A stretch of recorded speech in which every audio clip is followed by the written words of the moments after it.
In this story, you can read along with me in your book. You will know it is time to turn over the page when you hear this. Let's begin now.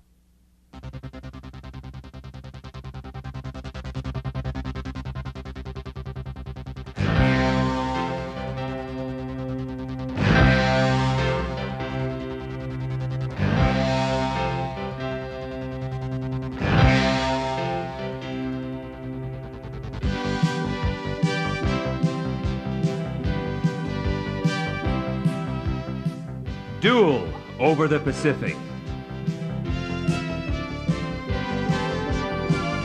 It is the most sophisticated armed helicopter in the world.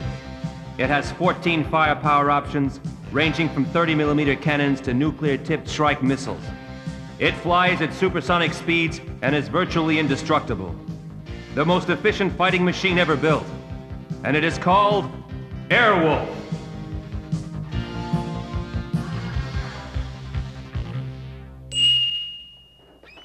Up into the clear blue sky, an eagle soars towards the jagged mountain peaks, a trout clutched in its talons.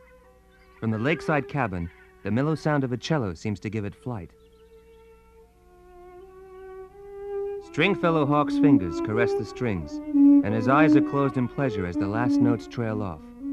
He carefully sets the delicate instrument into a stone recess, lit to display its beauty, and looks across at his visitor, who is seated comfortably in a deep cushioned chair.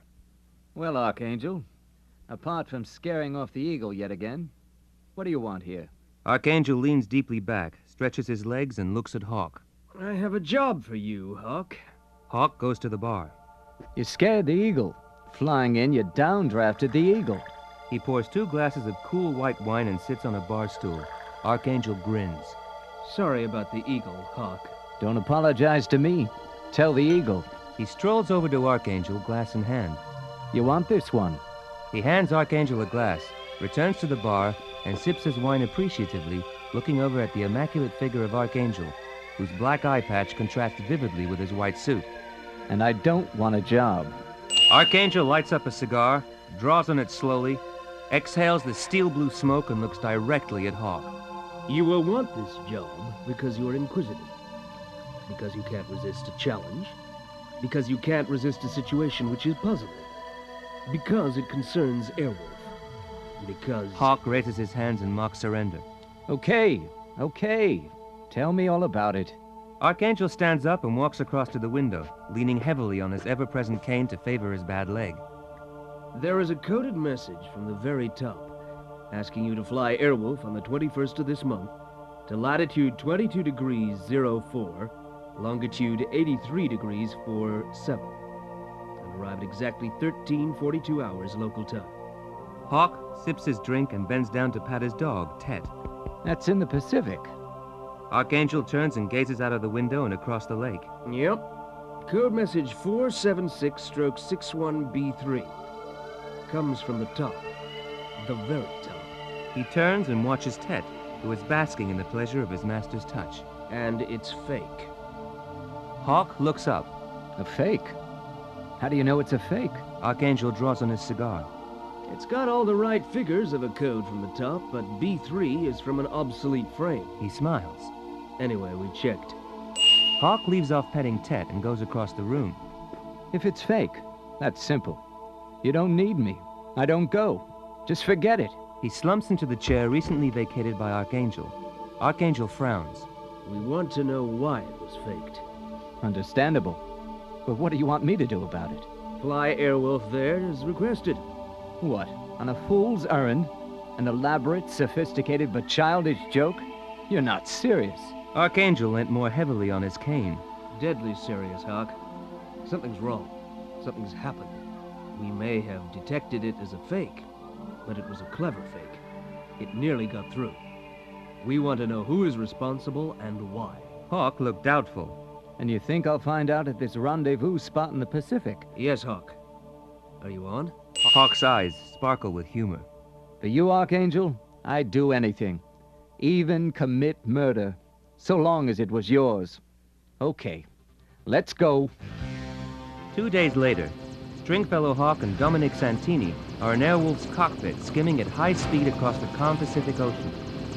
The helicopter's white belly is just a few meters from the blue water. Santini adjusts his helmet and looks down. Should have brought my water skis. Hawk chuckles.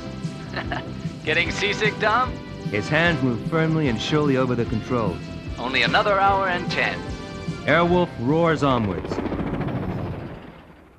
In the Pacific Ocean, some 700 miles off the coast of Chile, an unmarked cargo ship wallows in the smooth sea. Poised and hanging from the starboard side davits is a large, white, luxurious motor launch. On the cargo ship's main deck, a group of men are talking. Each one has a pair of binoculars slung around his neck. One is taller than the rest, slightly Asiatic in appearance. Dressed in a well-cut, gray, lightweight suit, he is listening to a smaller man. A mean-looking character with rimless glasses, yellowing teeth, and hard, bright, green eyes. Another 34 minutes and Airwolf will be here. Another 36 minutes and Airwolf will be here no more. Or anywhere, for that matter. It will be gone. Foot, caput, finito, basta, disintegrated. The taller man puts binoculars to his eyes and looks into the sky. What makes you so sure that he will come, Dr. Krasnik? Maybe they will know your message was a fake. Krashnik smirks. Even if they discover it is a fake, they will come. Stringfellow Hawk cannot resist it. He is inquisitive. He is inquiring. And Archangel will tempt him. A thin, dark man with Arab headdress turns to Krashnik. How did you discover the code, Doctor? Discover it? Easy. They are simpletons. Computers, Major. Computers are like horses. If you know how to control them, they will jump to your every command.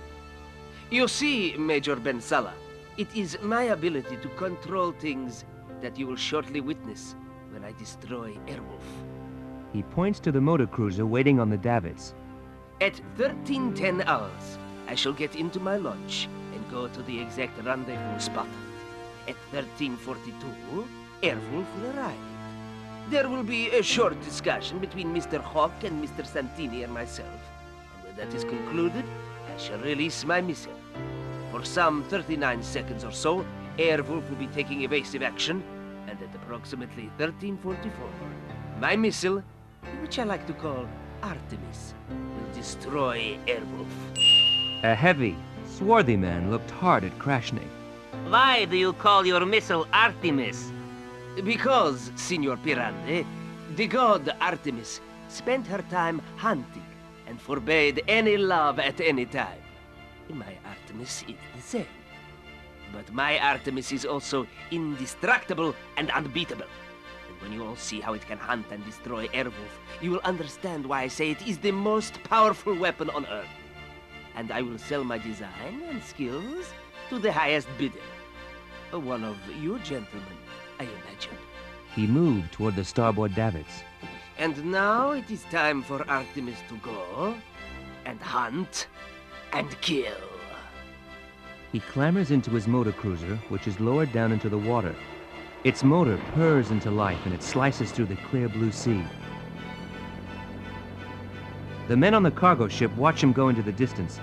The Arab mutters. I still cannot understand why Krashnik insists on destroying Airwolf at sea. Why not on land? The tall man follows the trail of the cruiser through his binoculars. Because, my friend, he feels that if Airwolf is destroyed at sea, it will sink without trace. On land, it may be seen or heard, and that country in which the incident occurred might have problems.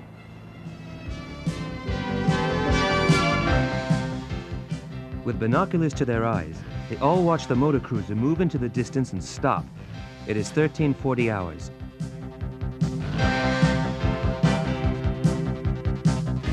When the music stops, turn the cassette over.